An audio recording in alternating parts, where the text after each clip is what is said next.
Hei ko nang sumatari nang miloren rita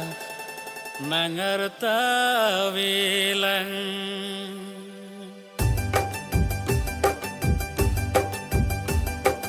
Hei ko nang sumatari nang miloren rita nangarta avelang Hei ko nang sumatari nang miloren rita nangarta avelang jong he nang thanta arju tekte nang tan le jong he sita arju je datna jong he nang thanta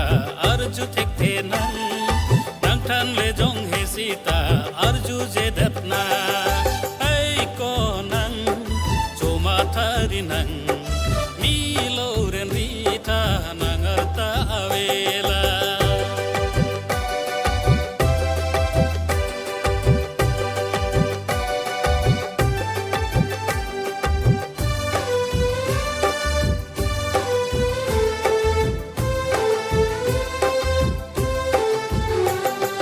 pacu pen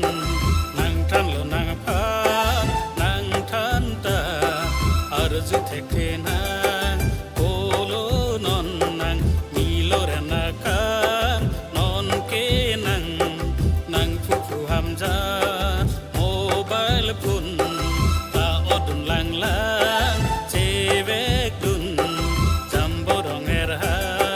rong number singki dun lang lang o kar jang nang hem pawang ha jong he nang thanta arju thekhe nang than le jong he sita arju je det nang jong he nang thanta arju thekhe nang than le jong he sita arju je det na ei ko nang choma thari nang miloren rita nangarta avela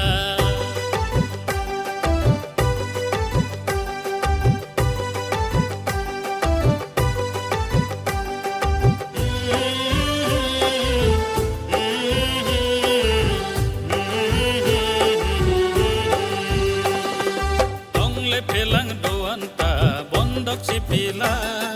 non ke pisi dolang nang puing wang ta nang piso nang sotur pa vanon sok pensa non ke pisi dolang nang ri kong jang ha jong he nang than ta arju tekte nang than le jong he sita arju je dat na ei ko nang choma thari nang miloren rita nangarta avela ei ko nang choma thari nang